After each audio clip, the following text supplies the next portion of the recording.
শুভ সকাল। আজ বৃহস্পতিবার 7 আগস্ট 2025 খ্রিস্টাব্দ, 23 শ্রাবণ 1432 বঙ্গাব্দ, 12 সফর 1447 হিজরি।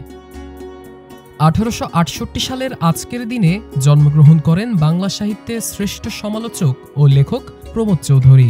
প্রমোদ চৌধুরী যে কারণে বারবার আলোচনার কেন্দ্রবিন্দুতে চলে আসেন সেটি হল চলিত গদ্যরীতির প্রতিষ্ঠাতা।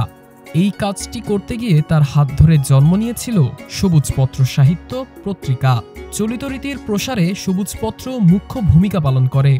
বীরবল ছদ্মনামে তার রম্য রচনা বিশেষভাবে জনপ্রিয়তা অর্জন করে। 1966 সালের আজকের দিনে জন্মগ্রহণ করেন উইকিপিডিয়ার সহপ্রতিষ্ঠাতা জিমি ওয়েলেস। তথ্যভিত্তিক উন্মুক্ত বিজ্ঞান ভাণ্ডার উইকিপিডিয়ার মাধ্যমে বিশ্বজুড়ে জ্ঞান ছড়িয়ে দেওয়ার ক্ষেত্রে তিনি গুরুত্বপূর্ণ ভূমিকা রাখেন। তার এই উদ্যোগ তথ্য প্রযুক্তি ও শিক্ষা ক্ষেত্রে বিপ্লব ঘটায়।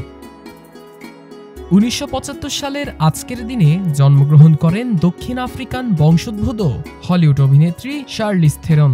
তিনি মনস্টার, ম্যাড ম্যাক্স এবং অ্যাটমিক ব্লাড সহ বহু চলচ্চিত্রে অসাধারণ অভিনয়ের মাধ্যমে বিশ্বব্যাপী খ্যাতি অর্জন করেন। অস্কারজয়ী এই অভিনেত্রী মানবাধিকার এবং নারী অধিকার নিয়ে কাজের জন্য প্রশংসিত।